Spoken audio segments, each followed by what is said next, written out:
शांति।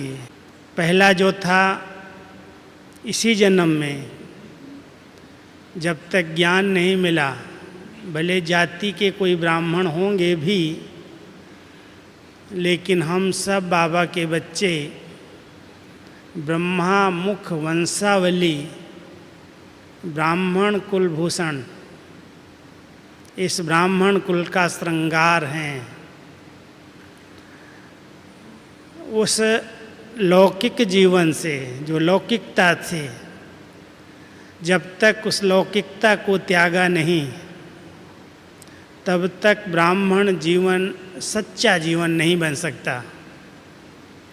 इसलिए मैं आपको 4 सीढ़ियाँ बताता हूँ। जैसे सीढ़ियाँ चढ़ते हैं ना, ऐसे ही मर्जीवा जीवन की 4 सीढ़ियाँ हैं।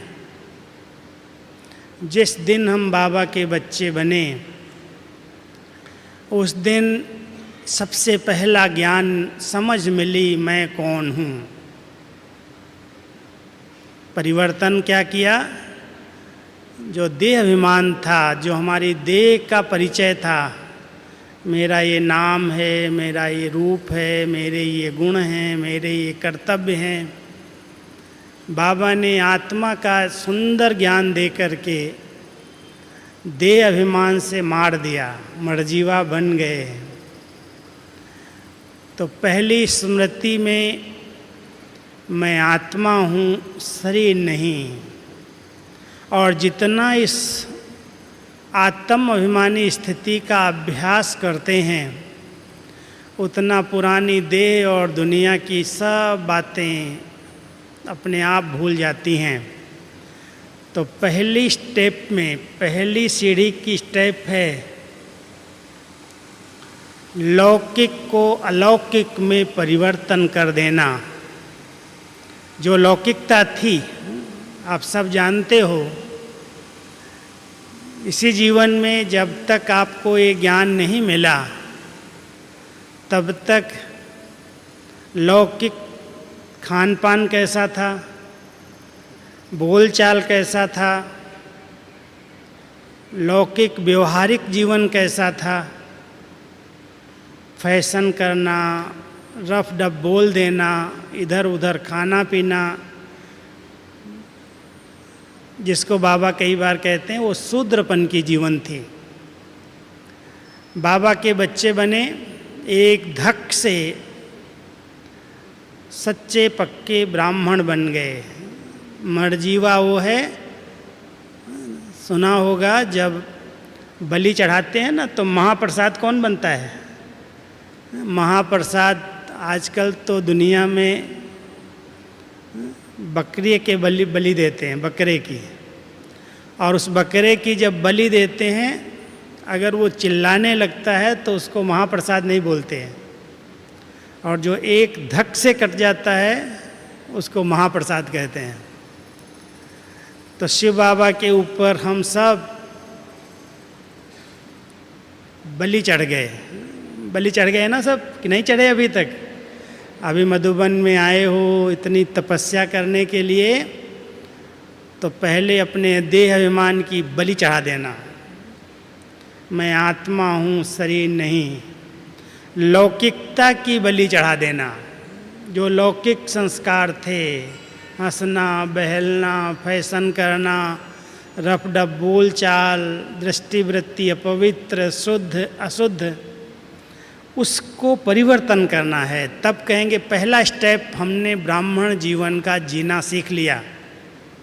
मैं समझता हूँ सब बाबा के बच्चों का खान पान तो सबका शुद्ध हो गया। अभी अपने घरों में कोई लहसुन प्याज बनाता है क्या? वो भी शुद्धि आ गई। नॉन वेज तो छूट ही गया। तो शुद्ध शाकाहारी भोजन और बहुत सिंपल जीवन, कोई भी दिखावे का फैशन ड्रेस में भी नहीं, कोई ऐसा श्रृंगार नहीं जो लौकिक दुनिया की रीति तरह लोगों की दृष्टिवृत्ति चंचल हो। विशेष ध्यान देना, हम सब मर्जीवा ब्राह्मण कुल की श्रृंगार हैं। और ब्राह्मण कुल के श्रृंगार जो बने, मर्जीवा हो गए, उनके अंदर बाह्य रूप का कोई भी दिखावा नहीं होता, बहुत सिंपल जीवन होती है उनका, रहन सहन खान पान, जिसके अंदर कोई फैशन नहीं, कोई दिखावा नहीं, कोई भी व्यर्थ खर्चे नहीं। मर्जीवा हैं हम सब, ध्यान देना इस बात को, बहुत बहुत अंडरलाइन करना कि हमने ये स्टेप पहला पास किया, अगर लौकिक प्रवृत्ति को अलौकिक बना दिया। कोई भी घर में आए तो वो घर दूसरे स्टेप में दिखाई दे, ये गृहस्थी नहीं है। गृहस्थी कैसे होते? आप सब गृहस्थी माताएं हो क्या? नहीं। कौन हो? बाबा कहता है गृहस्थी नहीं हो, ट्रस्टी हो। ट्रस्टी क्यों? ट्रस्टी कैसे हो गए? हमने भक्ति में गायन किया था, हे प्रभु हे भगवान, ये तन ये मन ये धन सब तेरा तेरा तेरा, ना लागे कुछ मेरा। है पक्का कि सिर्फ मूर्ति के आगे कहा था? अभी तो बाबा सामने आया है ना, तो हिसाब लेता है पक्का कि तुम बच्चों ने वायदा किया था भक्ति मार्ग के अंदर, और अब तुम कोई भी अपना अधिकार नहीं रखना। जो रचना रची है उसको ट्रस्टी बन करके संभालो, मेरा समझ करके नहीं। मेरे में ही सब कुछ फेरा है, दुख है। जो मेरा समझते हैं ना, बहुत दुखी होते हैं, पता नहीं मेरे बच्चों का क्या होगा, मेरे बच्चे कितना पढ़ेंगे नहीं पढ़ेंगे, बड़े चंचल हैं, मेरा पति ऐसा है वैसा है। मेरा मेरा मेरा, बाबा कहता है यही फेरा है, यही दुख का कारण है।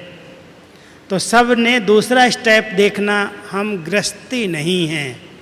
गृहस्थी माना जंजाल, गृहस्थी माना बंधन, और हम सब ने बाबा को सब कुछ सौंप दिया। ये सब बाबा आपका ही तो है, आपने मुझे सेवा के लिए संभालने के लिए दिया है, संभालो, लेकिन मोह ममता से नहीं। और घर का वातावरण, बाबा अपने बच्चों से एक उम्मीद रखते हैं कि अपने घर के वातावरण को गृहस्थ आश्रम जैसा बना दो। आश्रम किसको कहते हैं? गृहस्थ आश्रम। आज की दुनिया में घर अलग हो गए, आश्रम अलग हो गए। घर बन गए गृहस्थी, जहाँ दुख है, लड़ाई है, झगड़े हैं, गंदगी है, बंधन है, वो है गृहस्थी। और आश्रम है जहाँ सुख है, शांति है, आराम मिलता है, आश्रय मिलता है, आपस में बहुत प्यार है, स्वच्छता है, दिव्यता है, उसको कहते हैं आश्रम। तो आप सभी माताओं ने, मैं हाथ उठवाऊंगा, पीछे तक सुनना, ध्यान से सुन रहे हैं सभी? पीछे वाली माताएं सुन रही हैं? पीछे वाली माताएं जहाँ सुन रही हैं हाथ उठाओ, देखूं तो। अच्छा, सब सुन रहे हैं ध्यान से? हाँ, तो सब इस बात का जवाब दो, क्या आपने अपने अपने घर को आश्रम बनाया है? घर को आश्रम जिन्हें बनाया वो हाथ उठाओ। सब देख रहा हूँ मैं, बाबा भी देख रहा है वतन से। अगर सच्चे मर्जीवा बन गए, ध्यान देना, अगर सच्चे पक्के बाबा के ब्राह्मण बच्चे बन गए, तो ब्राह्मण जिस घर में रहते हैं वहाँ स्वच्छता होती, वहाँ रूहानियत होती, वहाँ दिव्यता और पवित्रता होती है। कोई भी घर के अंदर व्यर्थ और नेगेटिव बातों की चर्चा नहीं हो सकती। अगर सचमुच घर को आश्रम बनाया है तो वहाँ पर बहुत प्यार, बहुत स्नेह, बहुत शांति, बहुत आपस में एकता, ऐसे मिलजुल करके रहें जो आने वाले लोग समझें ये गृहस्थी घर नहीं है, ये तो सचमुच भगवान का मंदिर है। तो हर माताएं ध्यान रखना, बाबा के सब बच्चे, घर के अंदर किसी भी प्रकार का कलह कलेश न हो, सुख चैन की बंसी बजे, तब कहेंगे गृहस्थ आश्रम बन गया। और ये जो भी है तन है, संकल्प है ये तन बाबा तेरी सेवा में लग जाए। तूने दिया ये शक्ति जो मिली तन की, वो आपके कार्य में सफल हो जाए। मन अच्छा है, मन मना भव, बाबा की याद में मगन हो जाए। जो बाबा ने घर में धन दिया है वो बाबा की सेवा में सफल हो जाए, नई दुनिया बनाने में लग जाए, इधर उधर दिखावे में व्यर्थ में न जाए। और जो कर्म बंधन हैं उनको बंधन नहीं समझना, उनके प्रति नफरत नहीं, घृणा नहीं, वैर दोष नहीं, लेकिन सेवा का संबंध है। कभी ये नहीं सोचना ये तो बंधन है, ये बच्चों का बंधन है, ये परिवार का बंधन है। बाबा कहता है जो बंधन करते हैं वो सदा दुखी रहते हैं। पराधीन सपनों सुख नाही, अगर पराधीन बन करके रहोगे तो कभी भी सुख नहीं मिलेगा। इसलिए क्या ध्यान रखना, बाबा के हम सब बच्चे हैं, संबंध को चेंज कर दो। सेवा के लिए इनके बीच में आए हैं, सेवा करो, विश्व कल्याण की सेवा करो और जगत माता बन करके सेवा करो। 2-4 बच्चों की माँ नहीं, बहुत स्नेह दो, सम्मान दो, जो सेवा मिली उसको निभाओ, लेकिन मोह ममता नहीं रखना। 2 सीढ़ियाँ अगर पास कर ली ब्राह्मण जीवन की, तो तीसरी सीढ़ी अपनी है, और वो सीढ़ी है कोई भी कर्म इंद्री मुझ आत्मा को अपनी ओर आकर्षित न करे। ये कर्म इंद्रियाँ बहुत आकर्षित करती हैं। मन कर्म इंद्रियों का गुलाम बन गया है। ध्यान देना, ये जो मन है वो कर्म इंद्रियों का गुलाम बना हुआ है। किसी को आँख धोखा दे देती, किसी को मुख धोखा देता, जबान 2 तरह से धोखा देती है, मालूम है? ये जबान जो है ना, जीभ, वो 2 तरह से धोखा देती है। एक कोई चीज़ देखेंगे तो खाने पानी पीने की दिल होगी, ये खाऊं ये खाऊं, और बाबा बड़े प्यार से कहता था खाऊं खाऊं तेरे पेट में बलाऊं। इसलिए अनासक्त वृत्ति, खाना जरूर है, शरीर को चलाना है तो उसको भोजन तो देना है, लेकिन इतना तेज मसाले वाला, तला हुआ, भुना हुआ परहेज करेंगे तो जीभ पर अगर कंट्रोल होगा तो शरीर स्वस्थ रहेगा। तो पहला इस कर्मेंद्री पर हमारा ध्यान रहे कि हमारी जबान किसी भी खाने पीने की चीज़ पर आकर्षित न हो जाए। और दूसरा, इस जबान से किसी को घायल नहीं कर देना। ये घायल भी कर देती है। ये जो इससे वाण निकल जाते हैं ना, तीर जैसे, कटु वचन, अपशब्द, जोश में शब्द निकल जाते हैं। और कोई कोई पता क्या कहते हैं, बाबा कहता है तुम मेरी बच्चियाँ, तुम मेरे बच्चे वरदानी मूर्त बन गए हो। और वरदानी मूर्त बच्चे कभी भी किसी को श्राप नहीं दे सकते। कैसे श्राप देती हैं माताएं, बोलो? ये तो कभी सुधरने वाला ही नहीं है। क्या बोल दिया? परिवार में अगर बच्चों के आगे ये बोल दिया है तो सुधरेगा ही नहीं, मेरा पति तो बड़ा रावण जैसा है, देख लेना, ध्यान देना, ये आपके बोल कहीं सिद्ध न हो जाएं। इसलिए अपने एक एक बोल पर बहुत कंट्रोल, मर्जीवा बन गए। इसलिए इस एक भी बोल की बहुत वैल्यू है, बहुत कीमत है। इसके लिए कहते हैं सत्य वचन महाराज, आपके वचन सत्य हो जाएंगे, सिद्ध हो जाएंगे। इसलिए ध्यान देना, ये जबान, ये कर्म इंद्री बहुत शक्तिशाली है। जैसे बाबा कहता है ना, ये आँखें धोखा देती हैं, देखने से मन चलायमान हो जाता है, बुद्धि भटक जाती है। आँखों के लिए बाबा बहुत मुरलियाँ चलाता है। बच्चे, आँखों को सिविल बनाओ, पवित्र बनाओ, क्रिमिनल ख़त्म हो जाए। ये आँखें भी बहुत धोखा देती हैं। लेकिन आँखों के से भी ज़्यादा ये जबान धोखा देती है। तो तीसरे स्टेप में जो मर्जीवा बाबा के बच्चे हैं, ध्यान देना, अगर ब्राह्मण कुलभूषण बन गए, एक भी बोल किसी भी आत्मा के दुख देने वाला न हो, बद दुआ देने वाला न हो। सबको दुआएं दो, दुआएं लो, सुख दो, सुख लो। कहीं पता है क्या कहते हैं? मैं दुख देता नहीं हूँ, देती नहीं हूँ, लेकिन कोई दे देता है तो ले लेते हैं। अधिकतर बहुत कमज़ोर दिल वाले होते हैं। 4 चीज़ें हैं। एक कमजोरी है अंदर की, एक कमी है, कोई संस्कार है, कमियां हैं, कमजोरियां हैं, कमियां हैं, निर्बलता है, दुर्बलता है, बहुत निर्बल, जैसे कोई शक्ति ही नहीं है। तो बाबा अपने बच्चों को कहता है, निर्बल नहीं बनो, तुम सर्वशक्तिवान की संतान, बड़े बलवान हो, हिम्मतवान हो। तो हिम्मत का एक कदम आगे रखेंगे, बाबा 1000 गुना मदद करने के लिए बंध जाएगा। इसलिए तीसरे स्टेप पर बहुत ध्यान देना। क्या करूं, मेरी आदत बन गई, मेरा संस्कार ऐसा है, मेरे मुख से निकल गया, मैं चाहती तो नहीं थी।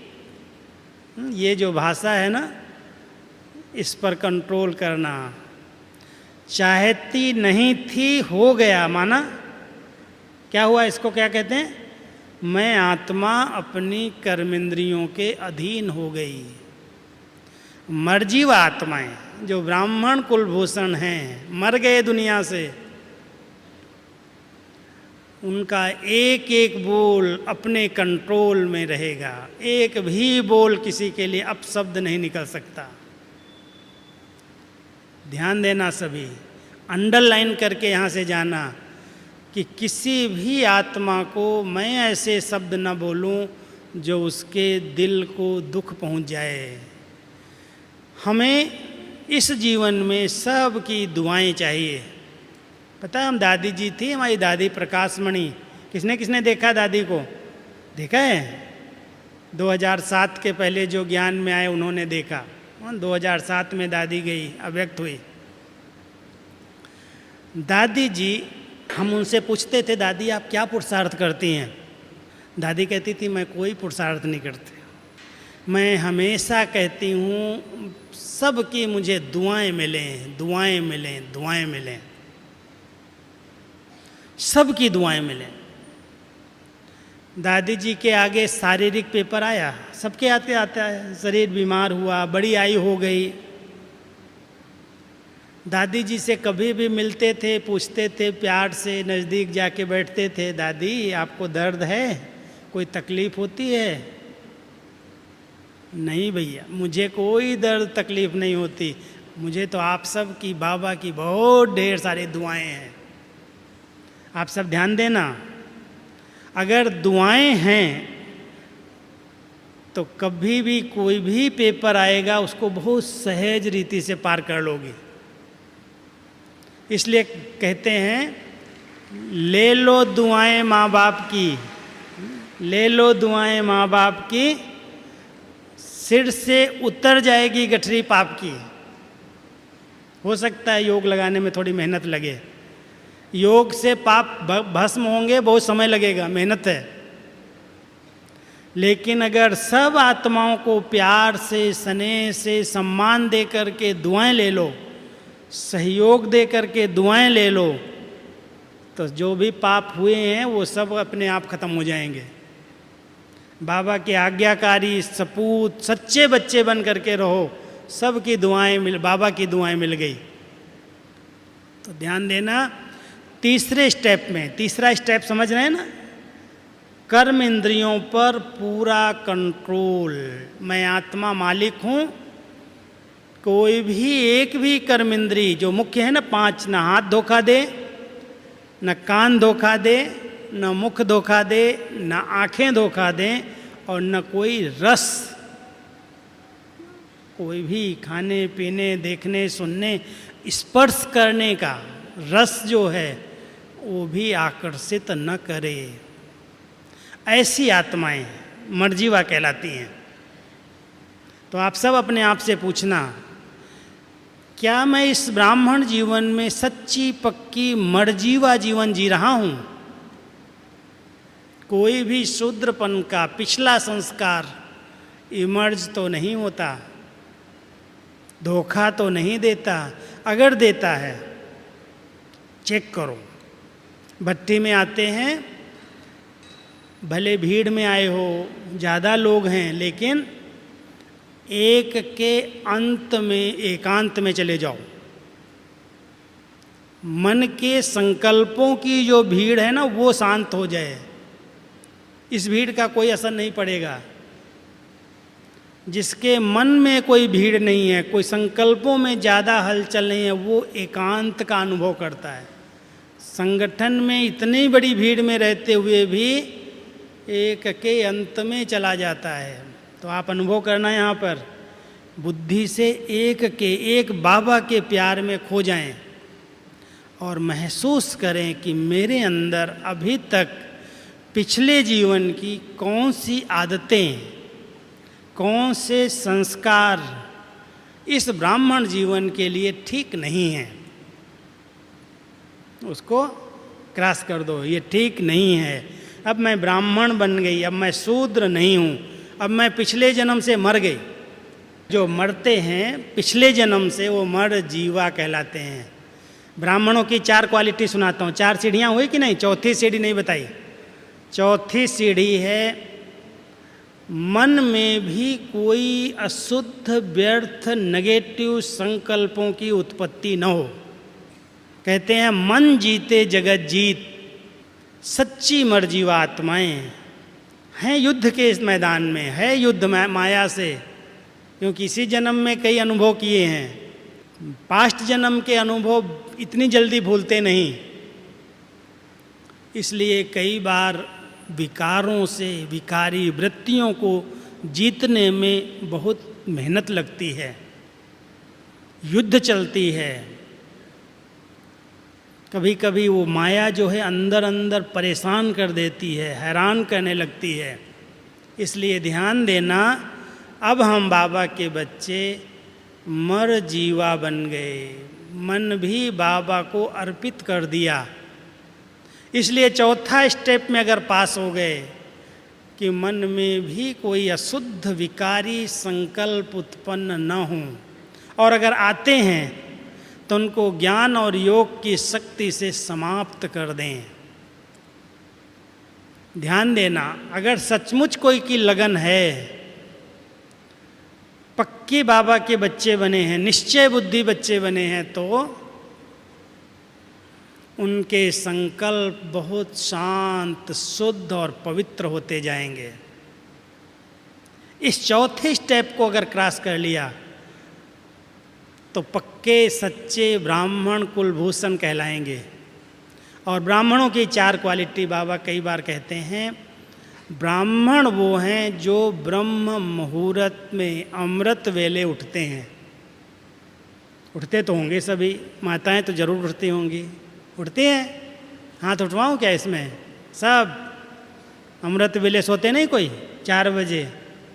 बाबा कल क्या कह रहे थे? मैं बच्चों को सवेरे सवेरे उठाने की ड्यूटी लेता हूँ, जगाता हूँ सबको।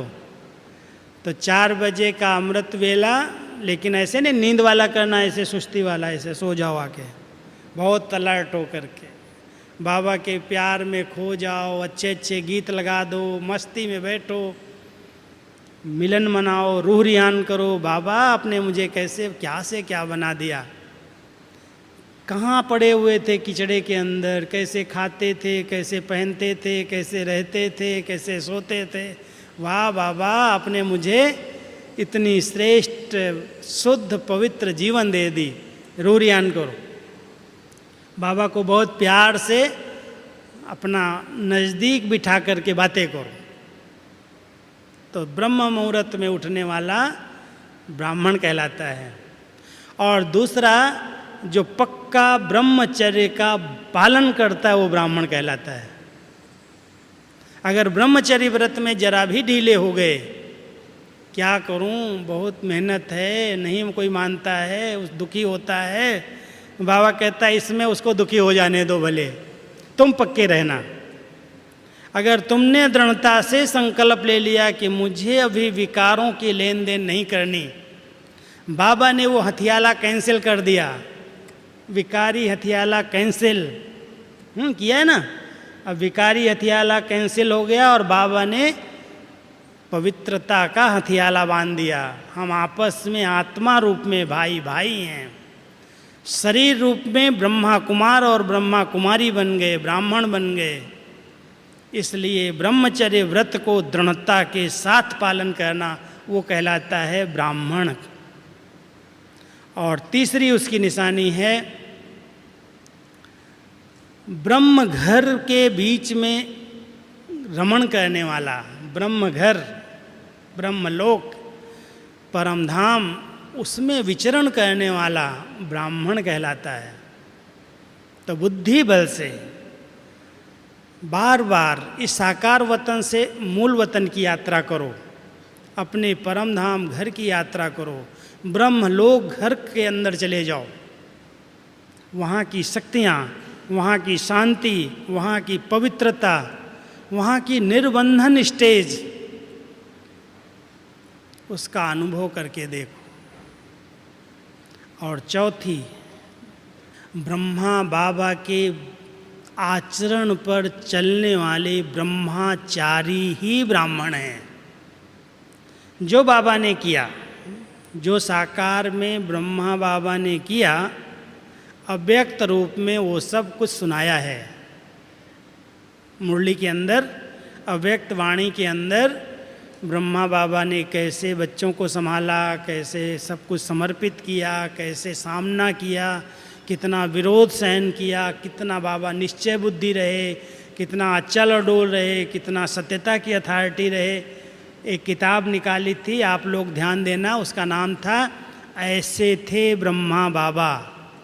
और उसमें बाबा की सारी विशेषताएं, क्या क्या बाबा ने किया, लिखी हुई हैं। और अगर हम सब ब्राह्मण कुलभूषण हैं तो ब्रह्मा बाप के कदम पर कदम रखना ही वास्तव में सच्चा पक्का ब्राह्मण बनना है।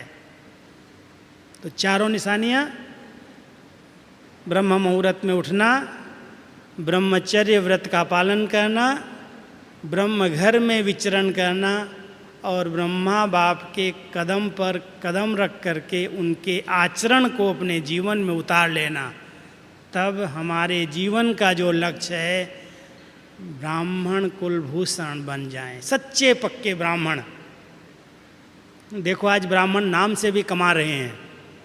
कोई अच्छा काम होगा ना, शादी होगी, कोई ऐसा कोई भी पर्व त्यौहार, कोई भी काम होगा तो ब्राह्मणों को याद करेंगे, उनको भोजन खिलाएंगे, उनको दान देंगे, उनसे कथा सुनेंगे।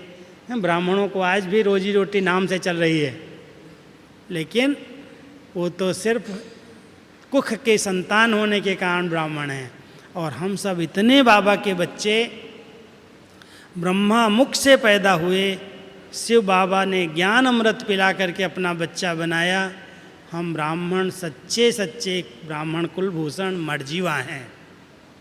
तो पहले ब्राह्मण बनो, और ब्राह्मण बन गए तो फरिश्ता सहज बन जाएंगे। बाबा के 3 स्वरूप हैं, कौन कौन से? बाबा बाप के रूप में हम बच्चों को अलौकिक जन्म और पालना देते, शिक्षक के रूप में इतनी ऊंची पढ़ाई पढ़ाते, और सतगुरु बन करके हमारे को गाइड करते। बाबा के 3 स्वरूप हैं, और हम सब ब्राह्मणों के 3 स्वरूप सदा स्मृति में रखना। ये संगम का ब्राह्मण स्वरूप, और इसी संगम का जो संपूर्ण स्वरूप फरिश्ता स्वरूप, और आने वाला स्वरूप देवता स्वरूप। बार बार ब्राह्मण सो फरिश्ता सो देवता। अगर किसी के आगे लक्ष्य रहता है कि मैं ब्राह्मण सो फरिश्ता बनने वाली आत्मा हूँ। फरिश्ता कौन है? ब्रह्मा बाबा संपूर्ण फरिश्ता बनकर अव्यक्त वतन में रहता है। वहाँ से हम बच्चों से मिलने आते हैं, बच्चों की पालना कर रहे हैं। आज 48 साल से ऊपर हो गया। अव्यक्त रूप में ब्रह्मा बाबा को अभी भी मूल वतन में जाने की पास नहीं मिली। क्यों नहीं मिली? मेरे बच्चे संपन्न बन जाएं, संपूर्ण बन जाएं तो साथ में चलेंगे। कब बनोगे? आप माताओं को माताओं का चोला है और ब्रह्मा बाबा कहता है मैं तुम माताओं का भी बड़ी माँ हूँ। ब्रह्मा बड़ी माँ, और माँ की बहुत बच्चों से ममता होती है। तो ब्रह्मा माँ की बड़ी ममता है अपने बच्चों से, बहुत प्यार है। इसलिए ब्रह्मा माँ कहती है हे मेरे बच्चे तुम मेरे समान कब बनोगे? ब्रह्मा बाबा तो संपूर्ण बन गए, फरिश्ता ड्रेस पहन ली। अब बाबा कहता है तुम सब इस साकार वतन में रह करके फरिश्ते जीवन का अनुभव करो। फरिश्ता माना हल्का। मैं 3-4 बातें फरिश्ते की बताता हूँ। हमारी दादियाँ अनुभव कराती हैं इसी जीवन में फरिश्ते हैं। दादी जानकी को देखो, कोई से जैसे रिश्ता नहीं है, सबसे रिश्ता है, सबकी प्यारी हैं और सबसे न्यारी हैं। हमारी दादी प्रकाश मणि को देखा, सब कहते थे मेरी दादी मेरी दादी मेरी दादी, लेकिन सबकी दादी सबसे न्यारी, सबकी प्यारी। फरिश्ता स्थिति है सबके बीच में रहते सबको अपनेपन की महसूसता कराना, अपनेपन का स्नेह देना और अपनेपन का स्नेह देते हुए न्यारा बन जाना। जैसे शिव बाबा, ब्रह्मा बाबा जब दादी के तन में आते हैं, गुलजार दादी के तन में, तो बहुत प्यार लुटाते। ऐसे लगता है प्यार का सागर आ गया है हमारे बीच में। बहुत दिल से बच्चों को प्यार देंगे, महिमा करेंगे, कुछ प्यार से शिक्षाएं भी देंगे, वरदान देंगे, दृष्टि देंगे, टोली भी देंगे। लेकिन अगर जाते हैं तो इतना ऐसे दृष्टि देते देते वतन में उड़ जाते। तो बाबा का बहुत अच्छा बैलेंस रहा है न्यारे और प्यारे का। हम सभी इसका अभ्यास करें, सबके बीच में रहते हुए। जो फर्ज है प्यार दो, स्नेह दो, सम्मान दो और फिर न्यारे बन जाओ। अगर न्यारे और प्यारे का बैलेंस रखेंगे तो बहुत बंधन मुक्त हो जाएंगे, बंधन में बंधेंगे नहीं। बंधन वहाँ बनता है जहाँ ममत्व है, मेरापन है, लगाव है, झुकाव है, किसी का प्रभाव है, किसी का दबाव है, वहाँ पर बंधन है।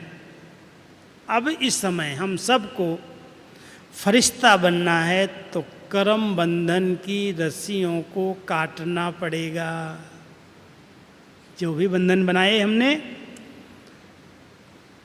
84 जन्म ही देह के बंधन में रहे हैं। भले 21 जन्म हमारे सतयुग में बड़े अच्छे थे, आत्माभिमानी स्टेज थी, लेकिन देह के साथ पार्ट बजाते बजाते देह के आकर्षण में आत्मा आती गई और 84 जन्म देह भान में रह करके इसके बंधन में बंध गए और इसके साथ साथ संबंध बनाए। कितने संबंधों का विस्तार किया, वो संबंध भी बंधन बन गए, दुख दे रहे हैं अभी। कुछ संस्कार ऐसे बन गए, स्वभाव ऐसे बन गए जो बंधन बन गए। अब ब्राह्मण आत्माओं को ध्यान देना है, मेरे जीवन का लक्ष्य है। भट्टी करने आए ना, भट्टी में ब्राह्मण जीवन का हम सब का यही लक्ष्य है कि अब हमें फरिश्ता बनकर, संपूर्ण बनकर बाबा के पास जाना है, उड़ना है। कोई भी देह की, संबंधों की, संस्कारों की, पदार्थों की आकर्षण मुझ आत्मा को आकर्षित न करे। इस फर्श से मेरा कोई रिश्ता नहीं। सचमुच अगर फरिश्ता बनना है तो ध्यान देना, ये फर्श कौन सी, ये ज़मीन नहीं, ये देह की फर्श बहुत आकर्षण करती आत्मा को। आत्म अभिमानी स्थिति का जितना अभ्यास करेंगे, बार बार क्या अभ्यास करो, ये तिलक लगाते हैं ना माताएं, तो यहाँ तिलक लगाती हैं ना, मैं आत्मा इस भ्रकुटी आसन पर विराजमान एक चमकती हुई मणि हूँ, मैं एक चैतन्य शक्ति हूँ, मैं इस देह से अलग हूँ। यहाँ तो कर सकते हो ना अभ्यास, करके देखो 2 मिनट, सब बिल्कुल उसी स्थिति में बैठ जाओ। मैं इस शरीर से भिन्न एक चैतन्य शक्ति हूँ, मैं एक लाइट हूँ, मैं एक माइट हूँ, मैं एक बहुत सूक्ष्म चमकता हुआ दिव्य सितारा हूँ, मैं इस शरीर से बिल्कुल न्यारा हूँ। मेरे चारों ओर एक बहुत सुंदर लाइट का आभा मंडल है। मैं आत्मा इस देह को, इस मिट्टी की देह को छोड़कर उस लाइट की ड्रेस में पहुंच गई हूँ, और लाइट की ड्रेस पहन करके मैं लाइट के वतन में जा रही हूँ। अभ्यास करो, इस दिल को करो, एकदम अनुभव करो कि शरीर से मैं बिल्कुल अलग, चमकती हुई ज्योति, एक बहुत चमकीली ड्रेस को धारण करके, एक बहुत सुंदर लाइट के प्रकाश में शरीर में प्रवेश करके इस साकार वतन से उड़ते उड़ते मैं अव्यक्त वतन में बाबा के बहुत समीप पहुंच गई हूँ, और बाबा का वरदानी हाथ मुझे कह रहा है, तथास्तु बच्चे, फरिश्ता भव। फरिश्ते स्वरूप में मैं स्थित हूँ, मैं एक लाइट हूँ, मैं माइट हूँ, मैं एक चैतन्य शक्ति हूँ, मैं फरिश्ता हूँ।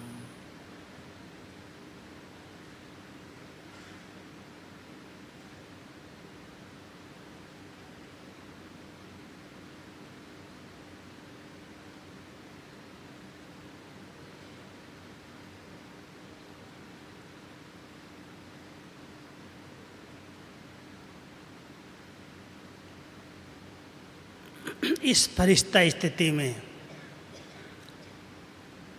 कोई भी बंधन नहीं, कोई भी बोझ नहीं। चेक करना, जब बोझ और बंधन है, बोझ वाला कभी भी फास्ट चल भी नहीं सकता। उड़ना तो बहुत बड़ी बात है, बंधन वाला खींचेगा, इधर से उधर भागेगा, बुद्धि इसके इधर से उधर जाएगी। फरिश्ता अगर बनना है तो पहले बोझ और बंधन, बोझ बाबा को दे दो, बाबा ये सब तेरा है। जितने बोझ लेकर के आए हो ना आप सब, प्रवृत्ति की माताएं हो, मैं समझता नहीं हूँ कि आप सब कहेंगे मैं बिल्कुल सब बोझ बाबा को दे दिया। कोई ना कोई बोझ तो होगा ही, है ना कि नहीं है?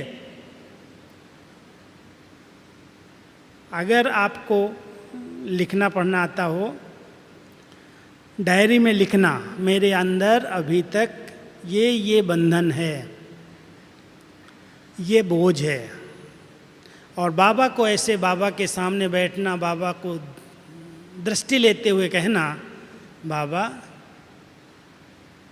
मैं आपकी बच्ची बन गई, मैं आपकी गोदी में बैठ गई, फिर ये मेरा बंधन कहाँ है? ये तो आपने ले लिया ना, आप ये ले लो। बाबा को सब बोझ अर्पित करो। क्यों?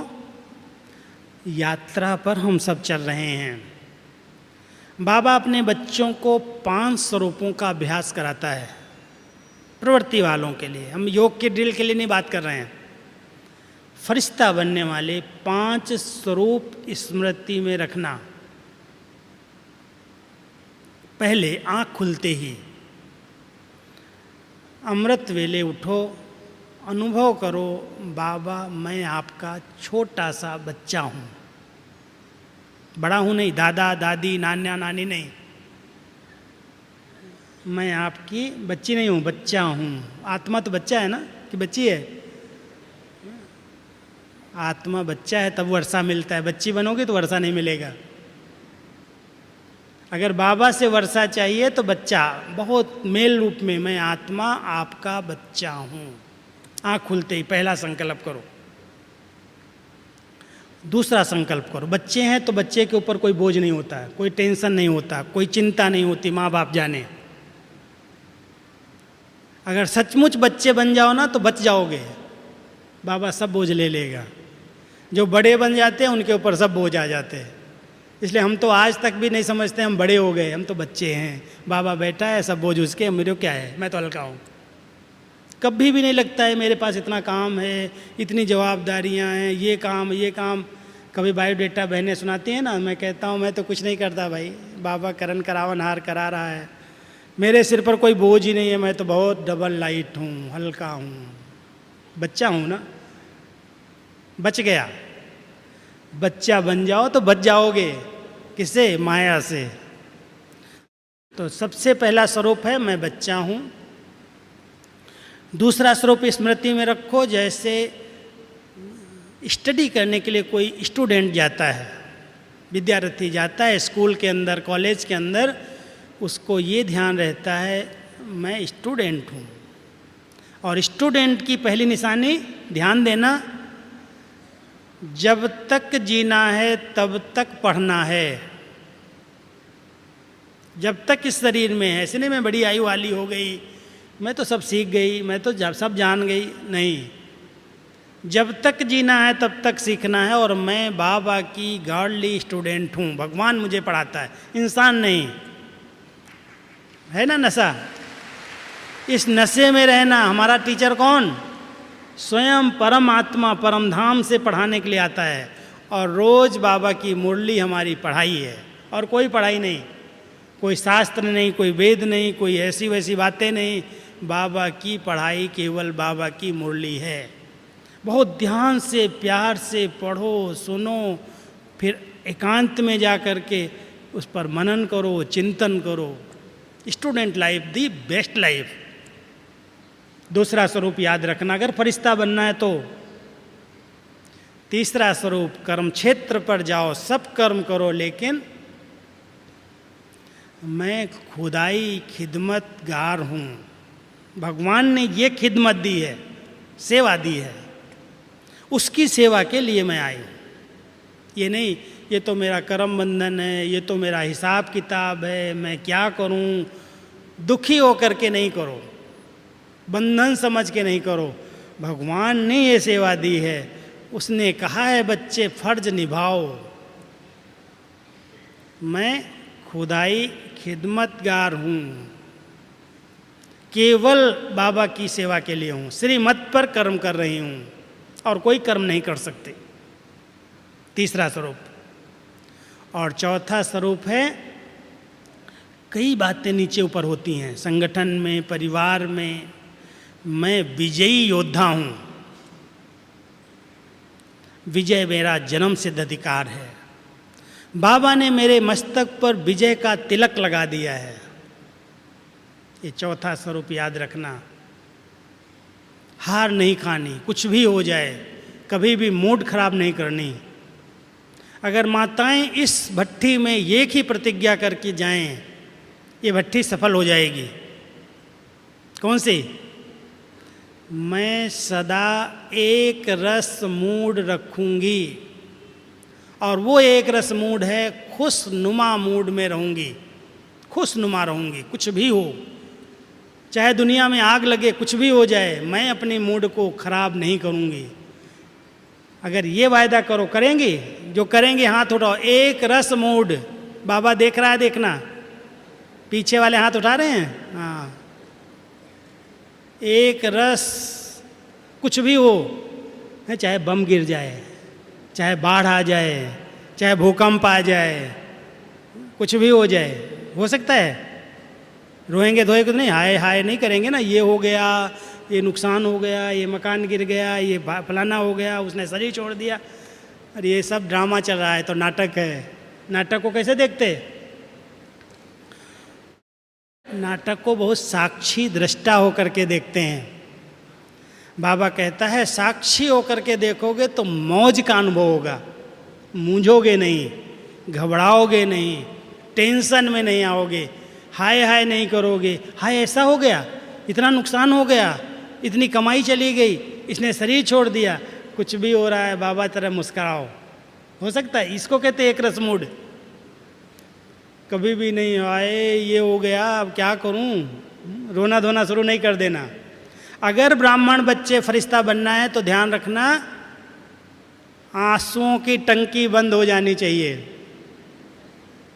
ये टंकी बहुत जल्दी खुल जाती है और बहुत जल्दी रोना धोना आ जाता है। सचमुच अगर पक्के बाबा के ब्राह्मण से फरिश्ता बनने वाले हो तो एक भी दुख का आंसू ना आए, प्यार का भले आ जाए, दुख के आंसू कभी ना आए।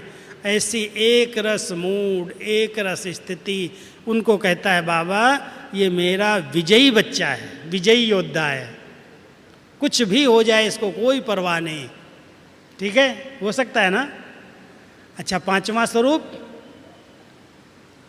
मैं रूहानी यात्री हूँ। यात्रा बहुत निरंतर याद रहे। अगर यात्रा याद रहेगी, जो तीर्थ यात्रा पर जाते हैं ना, बहुतों ने तीर्थ यात्रा की होगी, अनुभव होगा भक्ति का। तीर्थ यात्री कभी अधिक सामान लेकर के नहीं चलते। सामान होगा तो बेचारे यात्रा कैसे करेंगे। आज तो साधन हैं, कहीं प्लेन जाता है, कहीं हेलीकॉप्टर जाता है, कहीं कोई साधन जाते हैं, लेकिन पहले ज़माने में जब यात्रा करते थे अधिकतर तीर्थों पर पैदल जाते थे। और पैदल जाने वाले यात्री, आज आप अगर वैष्णो देवी जाएं या दूसरे तीर्थ पर जाएं, कितनी सैकड़ों सीढ़ियाँ चढ़ते हैं और अंदर से बस यही मंत्र जपते रहते हैं, जय वैष्णो देवी, जय वैष्णो देवी, जय वैष्णो देवी। यात्री कभी भी पीछे मुड़ करके नहीं देखता, यात्री कभी भी सामान अधिक लेकर के नहीं चलता, यात्री किसी का इंतजार नहीं करता। ये भी ज्ञान में चल जाए, ये भी चल जाए, जिसको चलना होगा चलेगा, जिसको भाग लेना होगा लेगा। मैं अपनी यात्रा पर हूँ और निरंतर यात्रा पर है। यात्री माना सदा पवित्र और शुद्ध, एक संकल्प में रहने वाले, अपने मंजिल को पाने वाले। तो सचमुच अगर फरिश्ता बनना है तो ये 5 स्वरूप बार बार याद रखना। बच्चा हूँ, स्टूडेंट हूँ, खुदाई खिदमतगार हूँ, विजयी योद्धा हूँ और रूहानी यात्री हूँ। बहुत हल्के हो जाएंगे। सब बोझ बाबा को दे दो। जो व्यक्त भाव है, व्यक्त बातें हैं, व्यक्त लेन देन है, जो जानते हो आप सभी, बाह्य मुक्ता है, उस बाह्य मुक्ता को अर्पित कर दो बाबा के आगे। अंतर्मुखी सदा सुखी, बाबा का एक शब्द याद रखना, अंतर। अंतर शब्द, अंतर शब्द के 2 भाव हैं। एक अंदर चले जाओ, अंतर्मुखी हो जाओ, अंदर जाओ, अंदर अंदर अपने आप को देखो, मैं जो हूँ जैसा हूँ और बाबा जो है जैसा है। बाबा को पहचानो। बाबा साधारण नहीं है। बाबा बाबा कह के ऐसा नहीं बना दो। भक्ति के अंदर तो भगवान है, ईश्वर है, बहुत दूर रहता है। अब बाबा बन गया तो कई बच्चे अलबेले हो जाते। भगवान हमारा बाबा है, भगवान डायरेक्ट। उसको भोग बना रहे हैं, उसको भोग खिलाएंगे, उसको याद कर रहे हैं, उससे संबंध जोड़ रहे हैं, उससे शक्ति ले रहे हैं। डायरेक्ट भगवान के साथ हमारा कनेक्शन है, कोई इंसान बीच में नहीं है। हर एक को ये नशा रहना चाहिए। है सबका डायरेक्ट कनेक्शन। किसका किसका है डायरेक्ट? कि बीच में दीदी है? कोई नहीं है। आप सब का डायरेक्ट कनेक्शन है, लाइन डायरेक्ट मिली हुई है। और जब डायरेक्ट लाइन होती है तो पता क्या है, कभी लाइट नहीं जाती। पावर हाउस से डायरेक्ट कनेक्शन है, लेकिन लाइट उनकी जाती है। लाइट कब जाती है? फ्यूज कब उड़ता है? जैसे बहुत लोड डाल दिया जाता है। लोड डाल दिया जाए, लाइट चली जाएगी, फ्यूज उड़ जाएगा। कभी भी किसी भी प्रकार का बोझ लोड नहीं डालना अपने ऊपर। कंफ्यूज हो गए तो माइंड का फ्यूज उड़ गया। कंफ्यूज नहीं होना। नहीं तो फ्यूज उड़ जाएगा, फिर लाइट चली जाएगी, अंधेरा हो जाएगा। जिनका डायरेक्ट कनेक्शन है, कोई भी बात आती है, आजकल मोबाइल होता है ना हाथ में, बटन दबाई और बात कर लिया। अमेरिका में, लंदन में, कहीं भी दूर देश में बैठा हुआ कोई भी होता है संबंध, सेकंड लग रहा है मोबाइल से बात कर रहे हैं, कोई वायर नहीं, कोई चीज़ नहीं, वायरलेस इतना काम कर रही है जो यहाँ बैठे हुए आप वहाँ बात करते हो। क्या आपके पास पवित्र बुद्धि का वायरलेस नहीं है? जिनकी वॉइसलेस बुद्धि है, पवित्र बुद्धि है, वो बाबा को ऐसे बैठ करके कहते बाबा, और उनका कनेक्शन जुट जाता है। सेकंड में बाबा से कनेक्शन जोड़ लो, करंट आएगी, शक्ति आएगी, हल्के हो जाओगे और फरिश्ता बन जाओगे। और फरिश्ता बनना और कोई थोड़ी चीज़ है। सब कुछ करते हुए कर्मयोगी जीवन में रहना, गुणग्राही बन कर के रहना, बहुत हल्के बन के रहना, ये फरिश्ते की निशानी है। बार बार अभ्यास करो, मैं आत्मा इस शरीर में भ्रकुटी के बीच में बैठी हूँ और बहुत शुद्ध पवित्र संकल्प रच रही हूँ। मैं एक महान आत्मा हूँ, दिव्य आत्मा हूँ, पूज्य आत्मा हूँ। इस शरीर में, अंतिम शरीर में पार्ट प्ले करने के लिए आई हूँ, अब तो मुझे वापस जाना है। अगर इस प्रकार का चिंतन करेंगे तो वो श्रेष्ठ चिंतन आपके चारों तरफ एक बहुत शुद्ध पवित्र लाइट का शरीर बना देगा। वो लाइट की ड्रेस पहनो और जब चाहिए बाबा के पास चले जाओ। डायरेक्ट मिलन मनाओ, डायरेक्ट शक्ति लो, बाबा से रूह रियान करो, बाबा आपको सब शक्तियाँ दे देगा। तो ब्राह्मण सो फरिश्ता बनना है, सबको लक्ष्य रखना, और फिर फरिश्ता से देवता में ट्रांसफर होना है। देवता बनने के लिए क्या करना पड़ेगा? सभी दिव्य गुण हमारे जीवन में आते जाएं। ध्यान देना, वो रॉयल संस्कार, वो चलना, वो फिरना, वो बैठना, वो देखना, वैसे लगे जैसे देवताएं चल रहे हैं। कहते हैं ना, ये तो देवता लगते हैं, कैसे मीठा बोलते हैं, कैसे प्यार से देखते हैं, कैसे चलते हैं, कैसे खा रहे हैं प्यार से, हल्के हो करके, कोई आवाज़ नहीं, कोई भाग दौड़ नहीं, कोई व्यर्थ नहीं। अगर इतनी सब माताएं ऐसा रिकॉर्ड बना दो, सचमुच दुनिया वालों को आपका साक्षात्कार हो जाएगा कि इस धरती पर देवताएं, देवियां उतर गई हैं।